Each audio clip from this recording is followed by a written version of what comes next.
लेकिन बाकी मिलिटेंसी तो है, मिलिटेंसी ख़त्म नहीं हुई है। ये कहना कि दावा करना हमने मिलिटेंसी ख़त्म किया, मिलिटेंसी ख़त्म नहीं हुई है। वो भी एमएलए जिनकी 70 हज़ार करोड़ रुपया है। तो हर कोई अमीर नहीं होता है एमएलए, हर एक को हक बनता है, उसको बेचारे को पेट्रोल लगता है, उसके उनको वो एक कारपोरेशन बना दी गई है पूरे रियासत में पीडीडी को। और हालांकि नहीं करना चाहिए था, एक डिपार्टमेंट रहना चाहिए था, लेकिन अगर मुझे पिछले दिनों पता होता तो मैंने पीडीडी के ग्रांट जब आए थे तब मैं उनसे बात करता, लेकिन मुझे मालूम नहीं था। आप मुझे ये कह रहे हैं, उसके बगैर भी उठाने के बगैर भी मैं पावर कमिश्नर से इस बारे में बात करूँगा। खुशामदीद नज़ीर गुरेजी साहब अभी हमारे साथ मौजूद है। सर बहुत बहुत शुक्रिया हमें वक्त देने के लिए। सबसे पहले आपसे जानना चाहेंगे, चूँकि पीडीडी का बहुत बड़ा मसला जो है वो सामने आ रहा है और जेकेपीईसीसी के चेयरमैन नसीर अहमद भट्ट साहब का ये कहना है कि कुछ साल पहले जो है हमें अनबंडल किया गया था और ग्रांट इन एड के थ्रू जो है हमें पेमेंट मिलती है, हमें पैसे मिलते हैं, हमें सैलरी मिलती है। तो वहाँ से निकाल के एक तो रिबंडल होना चाहिए पीडीडी 20 का, और वहीं पे जो है पेसिस के थ्रू हमें पे मिलना चाहिए। तो क्या कहें? किस सिलसिले में आप मुझे पूछ रहे हैं? मुझे इस मालूम ही नहीं है। पीडीडी के बारे में। पीडीडी में क्या हुआ? पीडीडी में हुआ है, वो पहले डिपार्टमेंट था, उसके बाद उसको कॉर्पोरेशन में तब्दील कर दिया गया और उसके बाद उनको ग्रांट इन एड के थ्रू जो है उनको सैलरी दी जाती है, पेसिस के थ्रू नहीं दी जाती है जैसे बाकी मुलाजमीन को दी है। हाँ, वो सही है। उनको वो एक कारपोरेशन बना दी गई है पूरे रियासत में पीडीडी को, और हालांकि नहीं करना चाहिए था, एक डिपार्टमेंट रहना चाहिए था, लेकिन इन्होंने बना दिया है इसको कारपोरेशन। अब कारपोरेशन को ग्रांट एंड एड मिलता है, उनको सैलरीज नहीं आती है। वो एक प्राइवेट महकमा है, गवर्नमेंट अंडरटेकिंग है। जिस तरह से पहले ट्रांसपोर्ट था, जेकेटीडीसी था, जेकेएसआरटीसी था, इसी तरह से एक कारपोरेशन बना दी गई है और कोई फ़र्क नहीं पड़ेगा उसे कारपोरेशन से पैसा मिले या गवर्नमेंट से मिले, तनख्वाहें तो मिल जाती है ना। नहीं, उनका कहना है कि बहुत सारी तकलीफ़ें जो है हमें झेलनी पड़ती है जब भी हमें लोन वगैरह चाहिए होता है, बैंक पे जाते हैं। वो जी कहते हैं कि आपके सैलरी जो है पेसिस के थ्रू नहीं आती है, ग्रांट इन एड के थ्रू आती है, तो उस वजह से हमें काफ़ी ज़्यादा दिक्कतें आती है। वो उस बारे में मुझे मालूम नहीं है। नहीं, मैं पहले इस पर तहकीक करूँगा ये क्या मसला है कि क्यों नहीं उनको लोन मिल रहा है। उनके अकाउंट में पैसा आता है, चाहे वो सैलरी के ज़रिए आए, चाहे वो तो कहीं से आमदनी तो है उनकी, उनको मिलना चाहिए। अगर नहीं मिलता है तो मैं ऐसे मालूम करूँगा क्या वजह है। क्या नज़ीर गुरेजी साहब आने वाले दिनों में असेंबली में इस बारे में बात उठाएंगे? ज़रूर उठाएंगे, क्यों नहीं उठाएंगे, वो भी हमारे लोग हैं। अगर मुझे पिछले दिनों पता होता तो मैंने पीडीडी के ग्रांट जब आए थे तब मैं उनसे बात करता, लेकिन मुझे मालूम नहीं था। आप मुझे ये कह रहे हैं, उसके बगैर भी उठाने के बगैर भी मैं पावर कमिश्नर से इस बारे में बात करूँगा। तो आपसे जानना चाहेंगे, चूँकि हाल ही में जो अली मोहम्मद सागर की जानिब से एक बयान सामने आया था कि हमें पाकिस्तान से बातचीत करनी चाहिए, वहीं पे अगर बीजेपी की लीडरान की बात करें, अपोजिशन की बात करें और ख़ासकर एलओपी की बात करें, तो उनका यही कहना था कि इनके रगों में पाकिस्तान बसता है और जब 370 हटा था उसके बाद ही जो है कश्मीर में हालात सुधरे।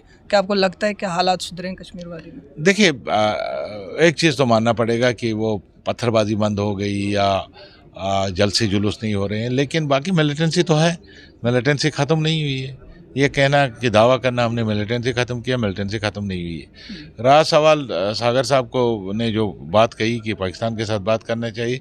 देखिए, यूक्रेन और रशिया की जंग चल रही है, रशिया इज़ सुपर पावर, लेकिन आज किस बात पे उनको आना पड़ा? टेबल पे ही आना पड़ा है ना लास्टली। यूक्रेन एक छोटा सा मुल्क और रशिया एक बहुत बड़ा पावर। कहने का मतलब है जब भी हमने उनसे बातचीत करने का जो कदम उठाया तब हालात बिगड़े, तब तक वो तो सही है। देखिए, कोशिश किया, उसमें शक ही नहीं है। मोदी जी ने कोशिश किया, पहले वो उनको बुलाया यहाँ पर ओथ सेरेमनी में, फिर वो खुद वहाँ जाने की कोशिश की कि हालात सुधार गए। उसके बाद यहाँ पर मिलिटेंसी के वाक़ात हुए, तो उनका कहना भी दुरुस्त है, लेकिन बातचीत के अलावा कोई और चारा नहीं है। बातचीत के अलावा कोई मसला हल होने वाला नहीं है, बातचीत से ही मसाइल हल हो जाते हैं। तो यहाँ पे आपसे जानना चाहेंगे, चूँकि हाल ही में उमर अब्दुल्ला, चीफ मिनिस्टर उमर अब्दुल्ला साहब की जानिब से ये बयान सामने आया, असेंबली में ये बात उठाई कि एक कमेटी तश्कील दी जाएगी एमएलएज की सैलरी बढ़ाने के लिए या पेंशन रखने के लिए।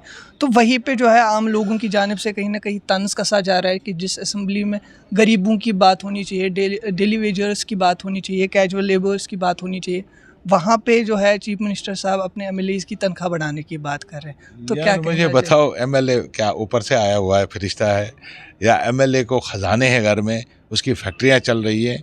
कल मिसाल के तौर वो भी एमएलए जिनकी 17,000 टोटल जो है वो प्रॉपर्टी से, वो भी एमएलए जिनकी 70,000 करोड़ रुपया है। तो हर कोई अमीर नहीं होता है एमएलए, हर एक को हक बनता है, उसको बेचारे को पेट्रोल लगता है, उसको 80,000 रुपया तनख्वाह है, बाकी अलाउंसेस है उसके। अच्छा मुझे बताओ 80,000 में वो क्या करेगा, कैसे कर चलेगा? मैं बता रहा हूँ आपको, मैं जब कॉन्स्टिट्यूंसी जाता हूँ श्रीनगर से, मेरा 4,000 का तेल एक साइड से में लगता है, फिर वहाँ 5-6 हज़ार रुपया तेल वहाँ लगता है, फिर 4,000 वापस आने का हो गया, 15,000 मुझे एक ही ट्रिप में गुरेज जाऊँगा। अगर तीन बार मैं श्रीनगर आया और 3 बार गुरेज गया तो रुपया 50,000 मेरा तेल का चला जाता है। तो खर्चात भी है ना, खर्चात भी हैं। और आप देख लीजिए IAS अफसर की तनख्वाहें क्या है, वो कहाँ है और उनका खर्चा क्या है? कोई खर्चा नहीं है। IAS अफसर के पास कोई नहीं जाता है मिलने के लिए, वो किसी को चाय नहीं पिलाता है, किसी को नहीं बिठाता है। तो ये कहना कि एमएलए की भी अपनी ज़रूरियात है, उसको भी चलाना है, वरना वो आपसे पैसा लेगा, इससे पैसा लेगा। तो अगर मिसाल के तौर पर अगर आप एक डॉक्टर को अच्छा कंफर्ट दोगे, वो डॉक्टर अच्छा इलाज करेगा, ठीक है ना। जब उसको कंफर्ट ही नहीं होगा, ना बैठने को कमरा होगा, ना ये क्या कहते हैं उसको इक्विपमेंट होगा, तो वो क्या देखेगा। इस तरह के एमएलए को अगर ठीक तनख्वाह दी जाए तो वो लोगों के भले के लिए, वो उसके अपने के लिए, लोगों के भला ये है कि वो किसी से रुपये दस लेगा नहीं, वो चोरी नहीं करेगा, वो गलत पैसा किसी से नहीं पकड़ेगा। तो बेहतर है एमएलए को अगर तनख्वाह। क्या आपको लगता है कि इस सिचुएशन पे जहाँ पे 7 साल के बाद यहाँ पे गवर्नमेंट बनी, तश्कील हुई, और वहीं पे लोगों की उम्मीदें बहुत ज़्यादा गवर्नमेंट से है, और वहीं पे जो है गवर्नमेंट उतना ज़्यादा डिलीवर नहीं कर सकती? देखिए उम्मीदें तो ज़्यादा है, उसमें शक ही नहीं, लेकिन गवर्नमेंट को डिलीवर करना शुरू किया है और इंशाल्लाह करेगी। आप 6 महीने में गवर्नमेंट को पहचान नहीं सकते हैं, आप 1 साल में भी नहीं पहचान सकते। आप 2-2.5 साल के बाद देख सकते हो कि गवर्नमेंट ग्राउंड पे कुछ कर रही है न कर रही। आप इंशाल्लाह देखोगे ये गवर्नमेंट डिलीवर करेगी और अच्छे तरीके से डिलीवर करेगी। बहुत बहुत शुक्रिया। आप देखते रहे नॉर्थ वेस्ट मीडिया से, सनायत बेग के साथ।